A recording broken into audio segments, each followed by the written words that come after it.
আমরা সেটাকে প্রাইভেট থেকে প্রত্যাখ্যান করছি। আপনারা কমিটি ঘোষণা করেছেন, এবার আমি বলি আপনাদেরকে যখন ডিবি পুলিশ তুলে নিয়ে গিয়েছিল 5 জন সমন্বয়ককে, আমরা সারা বাংলাদেশের মানুষ সেই ভুয়া প্রেস রিলিজকে প্রত্যাখ্যান করেছিলাম এবং প্রাইভেট সেখানে সর্বোপরি সর্বোত্তম তারা অবদান রেখেছে। এবং আজকে বলতে চাই আপনারা যে এরকম সিন্ডিকেট ভিত্তিক এবং এত মানে সুন্দর করে সাজিয়ে একটা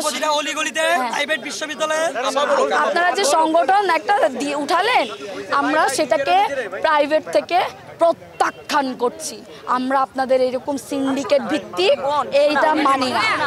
17 জুলাই ঢাকা বিশ্ববিদ্যালয় বন্ধ করে দেওয়া হয়েছিল, যখন তারা গাট্টি গুস্কা নিয়ে বাড়িতে চলে গেছিল, এই মেয়েরাই আমরাই রাজপথে নেমেছি তাদের জন্য। তাদের এটা সবসময় চিন্তা করা উচিত যে আমরা কাদের গায়ে হাত তুলতেছি, আমরা কাদের সাথে বৈষম্য করতেছি। তারা একবারও স্বীকার করতেছে না জুলাই গণঅভ্যুত্থানের মেইন স্টেক হোল্ডার কারা ছিল।